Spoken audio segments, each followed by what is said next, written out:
Bien sûr, mais Dieu l'a voulu ainsi, comme on dit. On a essayé de marquer en premier mi-temps, on a fait une bonne première mi-temps, mais malheureusement, on n'a pas su concrétiser les occasions qu'on avait. Donc aussi, des fois, ça se paye catch. Comme on dit, ça se paye catch. Sur peut-être une balle, Guédiawaye a pu nous contrer et marquer un but. Donc après, c'est presque, comme on dit, une déception, parce que moi, je pense qu'en mi-temps, ils ont su que le Giraffe menait 2-0 seulement. C'est ça que je le disais, il ne faut pas qu'on nous dise quel est le score. Ça pouvait rester peut-être entre nous, mais peut-être les jours après, ils ont dit que c'était presque les carottes cuites pour nous. Donc il y a un léger, peut-être une pensée pour ce match-là, alors qu'on devait aussi penser à jouer notre match. Mais ce que je veux dire, que seulement je les félicite, mes joueurs, vraiment, c'est une place, comme on dit, même si c'est deuxième, c'est une place honorable. Même si le Giraffe a pris le championnat, donc félicitations à eux. Moi aussi, je félicite mes joueurs parce que quand même, personne ne nous attendait là. Donc je leur dis félicitations et ils ont fait une très bonne saison. Même si nous n'avons pas pu décrocher le titre, je les félicite et je les dis bravo parce que quand même ça n'a pas été facile et aussi ils ont été braves. Moi, je dirais que je n'ai rien à regretter et je les félicite parce que peut-être eux, ils vont dire que non, il y a de la déception. Mais moi, compte tenu de comme je suis venu, c'est ma première année, un retour. Mais prendre cette deuxième place aussi, même si on ne peut pas cracher là-dessus, on dit que vraiment, moi, je suis très fier de mes joueurs parce qu'ils ont fait une très très très belle saison et ils ont fait de très très très bons matchs. Même si je ne retiens pas la défaite comme on dit, mais je leur dis bravo parce que moi c'est comme ça que j'ai voulu qu'ils soient prêts pour jouer un championnat. Donc ils l'ont mené jusqu'au bout parce qu'on nous disait au début, Gorée peut-être va descendre, on va descendre, ça va pas aller, Gorée va peut-être prendre la 6e, 5e place. Mais nous nous sommes maintenus jusqu'à la dernière journée, l'ultime journée. Donc aussi, je leur dis bravo. Je suis très fier d'eux. Oui, parce que nous avons lutté. C'était une lutte épique, un mano à mano, qui a duré presque jusqu'à l'ultime journée. Donc moi, je dis que aussi bravo Giraffe aussi, même si ça a été très difficile pour nous. Moi, je dis, je suis très fier de mes jours et aussi je remercie tout le monde, je remercie mes dirigeants aussi surtout en l'occurrence le président aussi, mais même toutes les personnes qui gravitent autour de l'équipe aussi, les dirigeants, tout le monde. Je remercie aussi les supporters parce que ça n'a pas été facile quand même pour en arriver là. Moi, je dis que même il y a des regrets, mais moi, je dis que bravo parce que tout le monde croyait que Gorée ne pouvait pas revivre. Donc, comme on dit, on revit Gorée, c'est revigoré. Donc, moi, je dis que bravo aux joueurs. Et moi, je ne regrette rien dans ma vie. Je me dis que c'est mieux pour nous, comme on dit des fois. C'est la volonté de Dieu. On n'a pas su aussi garder la place comme on voulait. On voulait garder. Qui n'a pas voulu être champion? Qui ne veut pas être champion? Les équipes au départ. Tout le monde voulait être champion. Nous sommes là, nous sommes deuxième, donc il ne faut pas cracher sur cette place-là. Et moi, je dis bravo à mes joueurs. Je les félicite. Et je réitère mes félicitations à tout le monde. Même si des fois j'ai crié pour avoir pour qu'ils se surpassent, c'était seulement pour bien faire. Je leur demande aussi devant tout le monde, pardon à mes joueurs aussi, des fois ça n'a pas été difficile, ça a été difficile. J'ai fait une saison très difficile avec eux, mais pour moi aussi, ils ont tout donné. Donc je les félicite sincèrement. Mais moi, l'avenir, moi j'ai signé 2 ans. Donc l'avenir, peut-être, ce sont les dirigeants qui vont diriger, qui vont dire ça. S'ils sont satisfaits, ou bien s'ils ne sont pas satisfaits. Mais moi, j'ai signé 2 ans, donc pour moi, je suis encore toujours à l'ES Gorée. Peut-être si les dirigeants ne veulent plus de moi, c'est eux qui le diront, mais pas moi. Mais moi, j'ai signé un contrat de 2 ans, donc je ne me soucie pas de ça.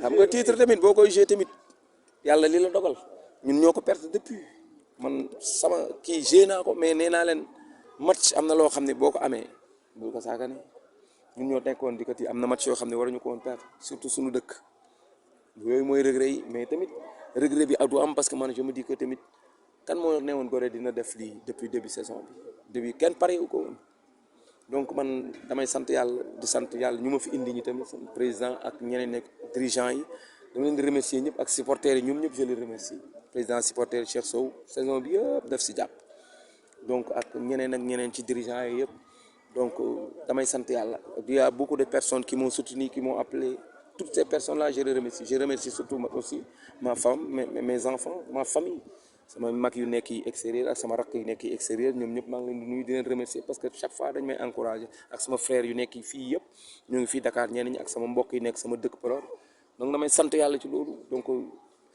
vraiment man damay sant yàlla da remercier sama joueurs yi parce que aussi il fallait que ñoom ñu mel nii def lii ñoom ñoo ko bëggoon ñoom ñoo bëggoon def lii man damay leen di yërëm sax parce que ñoom dem nañu bu jëluñu ko mais je me dis que tamit amul regret.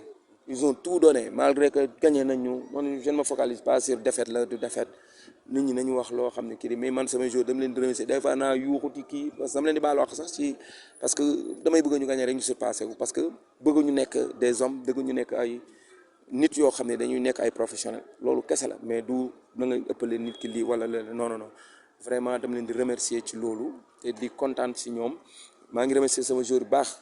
wax naa ko fii nag di leen baal wax tamit parce que tamit sonal naa leen comme ni ñuy wax mais bëgg ñu réussir rek remercier sama waa kër remercier sama waa koñ tamit ñoo xam ne ñu ngi fa HLM ñu bëri ñu ngi may soutenir même si lépp daal sant yàlla alhamdulilah may sant yàlla ci loolu donc vraiment man damay sant yàlla da remercier sama joueurs yi parce que aussi il fallait que ñoom ñu mel nii def lii ñoom ñoo ko bëggoon ñoom ñoo bëggoon def lii man damay leen di yërëm sax parce que ñoom dem nañu bu jëluñu ko mais je me dis que tamit amul regret. Ils ont tout donné malgré que gagné nañu man je ne me focalise pas sur défaite la du défaite nit ñi nañu wax loo xam ne kii mais man samay joueurs dama leen di remercier des fois naa yuuxuti kii parce que dama leen di baal wax sax ci parce que damay bëgg ñu gagné rek ñu surpassé wu parce que bëgg ñu nekk des hommes bëgg ñu nekk ay nit yoo xam ne dañuy nekk ay professionnels loolu kese la mais du na nga ëppale nit ki lii wala leneen non vraiment dama leen di remercier ci loolu te di kontaan si ñoom maa ngi remercier sama joueur bu baax. wax naa ko fii nag di leen baal wax tamit parce que tamit sonal naa leen comme ni ñuy wax mais bëgg ñu réussir rek remercier sama waa kër remercier sama waa koñ tamit ñoo xam ne ñu ngi fa HLM ñu bëri ñu ngi may soutenir même si lépp daal sant yàlla alhamdulilah. man dama ne match yi ñu war a gagné yi bëri woon yoo xam ne BSC Linguère à domicile Guédiawaye à domicile mais ñun suñu match yi am na tamit des fois day fait de jeu yoo xam ne kenn mënu ci dara boo waxee ñun la non lii ak lii. mais yàlla lii la tudd rek damay sant yàlla di sant yàlla bu baax parce que deuxième aussi ba may ñëw kan moo ne woon Gorée dina jël deuxième dinañ luwetee ba fii mais damay sant yàlla amuma dara lu ma ciy kii sant naa yàlla ci li ma jël place bi sant naa jour yi sant naa ñu may supporter ñi ak ñu may kii ak suma famille ak ñëpp vraiment jërëjëf sama doom bu nekk Japon maa ngi koy nuyu parce que daf may supporter chaque fois mooma jëkkëram xam naa ne mu ngi woon ci match bi sax sëñ Mountakha donc loolu lépp mu ngi ci daal ak sama maam ñu nekk yi Podor ak yëpp sama maam El Hadj Bamba Diong xalifa yàlla na ko yàlla may gudd fan ak wér-gu-yaram donc mu ñun loolu rek la ñu desee may sant samay waajur di sant sama famille ak ñëpp merci loolu laay ñaan ci jour yi loolu rek mooy lu gën parce que bu ñu demee mën nañ dimbale suñu seen famille mën nañ dimbale ñeneen yàlla naa am ay yeneen ñett yu demaat dara ma defaraat rek man loolu laay sant yàlla nañu ni si pas bi xanaa ñoom bu ñu nee bëggatuñ ma dem wuti leneen mais 2 ans laa ñaari at laa signé kon donc man dem fente man du ma nekk ci contrat pare di waxaale di dem di wax leen ni maa ngi nii ñaari laa signé naa suñ bëggatul rek ma dem feneen mais du man maay ne damay dem volonté dama bëgg a dem feneen loolu la daal sant yàlla